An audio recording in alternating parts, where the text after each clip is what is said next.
This is my grandfather's watch. His name was James Mackay, and he got this gold watch for working for 25 years at an engineering company in Birmingham. And I wear it from time to time, although not usually for school.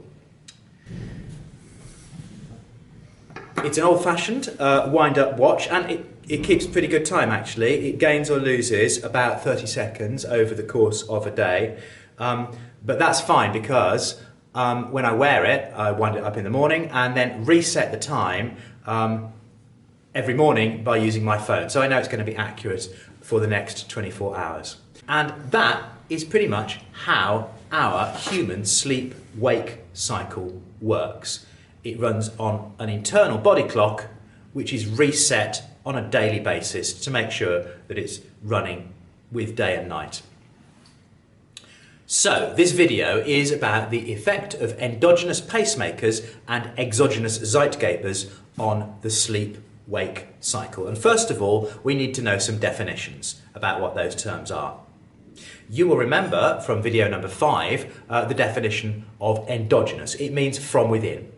Well, an endogenous pacemaker is a mechanism within the body which governs internal biological rhythms, a body clock.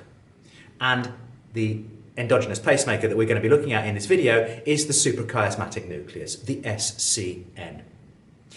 An external Zeitgeber is an external time giver. That's what the word means. Exogenous means external, and Zeitgeber is German, it means time giver.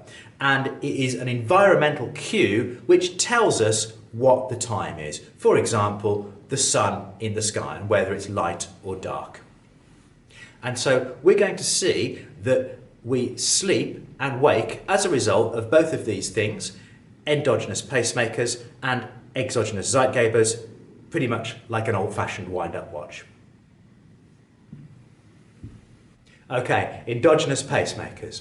Now, you might remember from video 5 how the suprachiasmatic nucleus controls the pineal gland and makes the pineal gland manufacture melatonin or not, depending upon whether it's light or dark outside.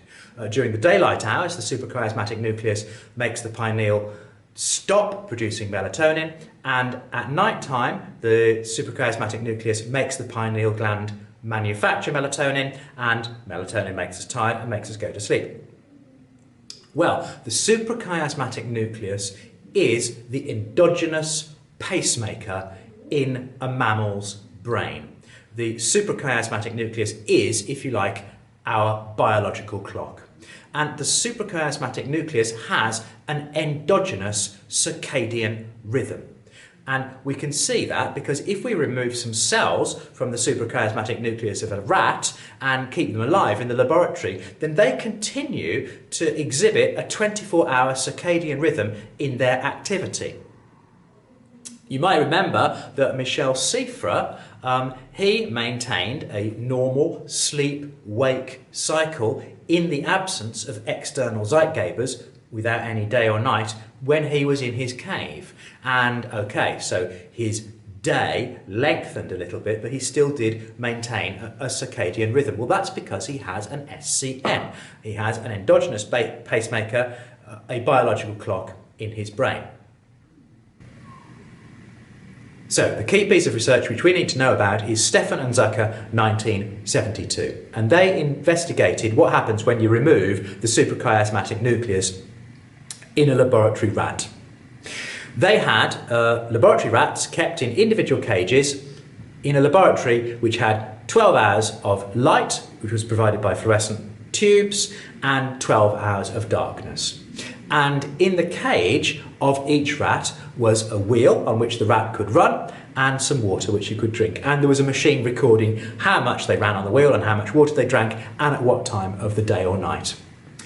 They divided randomly the rats into 3 groups. The main experimental group had their suprachiasmatic nucleus removed. They had bilateral lesions of the SCN. Group 2 were blinded by removing their eyeballs, but they had an intact SCN. And group 3 were a control. They had no damage at all. They were kept completely intact. And the drinking behaviour and the activity of running on the wheel for all of these 3 groups of rats were observed over a period of days. And you can see some of the results on this first graph. The first graph, the top here, shows a control rat. And you can see that in this control rat, it drinks and it runs on the wheel a lot more during the dark hours than it does during the daylight. And that's because that rat's undamaged and the rat is a nocturnal animal and all of its activity takes place at night. Now compare that to the graph underneath, which is a rat with an SCN removed. And you can see that the circadian rhythm has been completely abolished. There is simply no difference between day and night at all in the drinking behaviour and in the activity of this rat. And this second graph compares a blind rat to a lesioned rat. On the top, there is a rat with no eyes, but it has an intact SCN. And even though it can't see when the lights come off and go on, it's still maintaining its drinking and it's running on the wheel at night. And that's because its SCN is still there, and the SCN is the endogenous pacemaker in the rat's brain. It's still got a body clock even though it can't see. And compare that to the lesioned rat on the bottom. The rat on the bottom has got no SCN. It's got eyes but no suprachiasmatic nucleus. And this rat simply has no circadian rhythm at all. So the conclusion that Stefan and Zucker 1972 arrived at is that the circadian rhythms of the rat are coordinated by the suprachiasmatic nucleus. And the suprachiasmatic nucleus is the endogenous pacemaker in the rat's brain. It is the body clock of the rat, and by extension, we think human beings too. Okay, in a minute, we're going to be having a look at external Zeitgebers, but first it's time for this week's random psychology fact.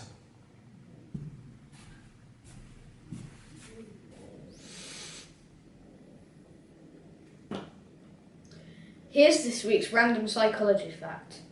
If you lay out all the axons in the brain end to end, they would nearly, but not quite, reach halfway to the moon.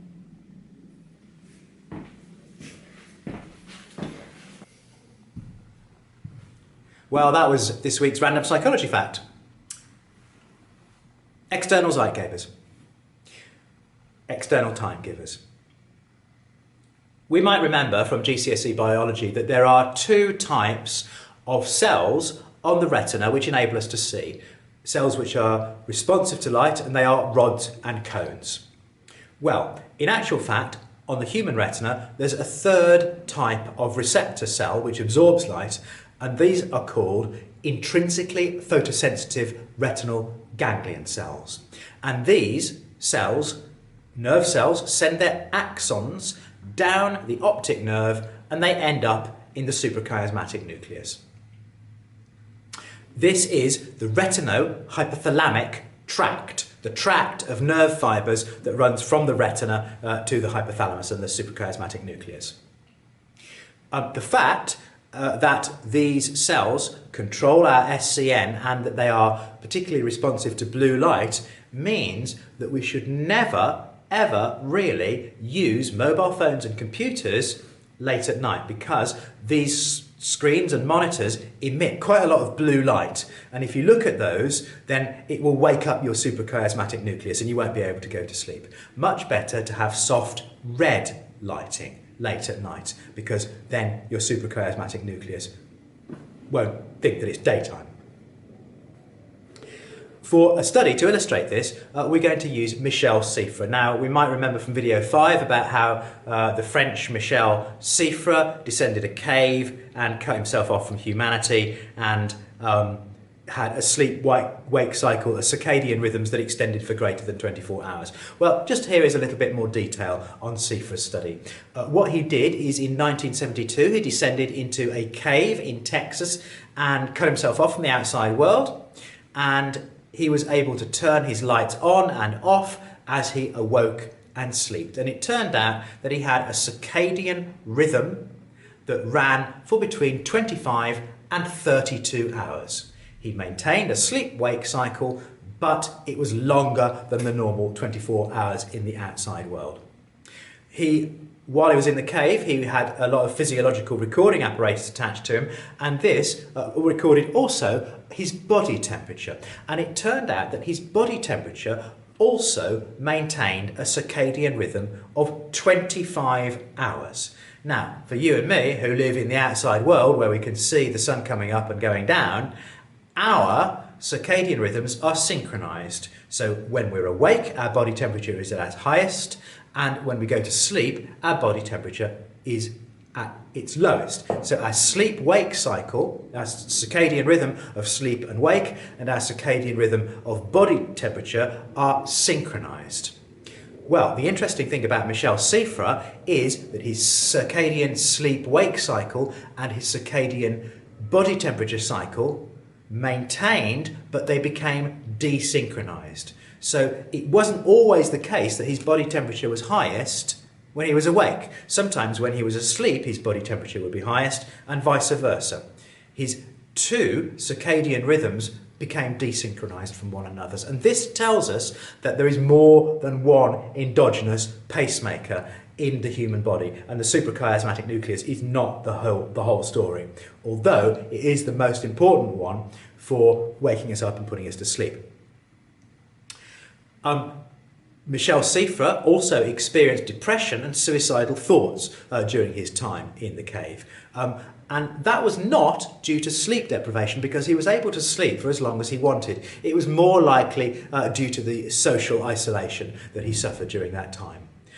He was in his cave for 6 months, but when he emerged, only 151 of his personal days had passed. He'd had 151 circadian rhythms over the course of 6 months. Michel Cifre's work helps us to understand quite a bit about jet lag. And if you have ever travelled by plane a long distance from east to west or west to east, you'll know that jet lag can be a real killer. But it's much worse when you go from west to east than it is when you go from east to west. And the reason for that is because when you're going from west to east, you have a shortened travel day. The day on which you travel is basically a lot shorter than 24 hours, and that's called phase advance. Whereas when you go from east to west, the day on which you travel is a lot longer than 24 hours, and that's called phase delay. Well, Michel Cifre showed us that in actual fact, phase delay is something that the brain and the body kind of tend towards doing naturally anyway in the absence of external Zeitgebers. Remember that his circadian rhythm settled down to between 25 and 32 hours in the absence of any day and night. So a lengthened day is much easier to cope with than a shortened day. Circadian rhythms are really, really important in occupational psychology. People just don't work well when they're tired. And the nuclear accidents at both 3 Mile Island and Chernobyl both can be traced back to mistakes that people made in the small hours of the morning when their suprachiasmatic nucleus was telling them that they should be asleep. And these days, people who work in safety critical roles at night have plenty of blue light in their environment, which helps their suprachiasmatic nucleus to stop producing melatonin and stop them from feeling tired. Cho, 2001, has showed that experienced female aircrew do worse on some cognitive tasks than less experienced female aircrew. And this is because it's thought of the deleterious effect of constantly being subjected to jet lag. So, this video has been about the action of endogenous pacemakers and external Zeitgebers on our sleep-wake cycle. And to go back to our analogy, our body clock is a bit like an old-fashioned wind-up watch that keeps pretty good time, but needs resetting every morning.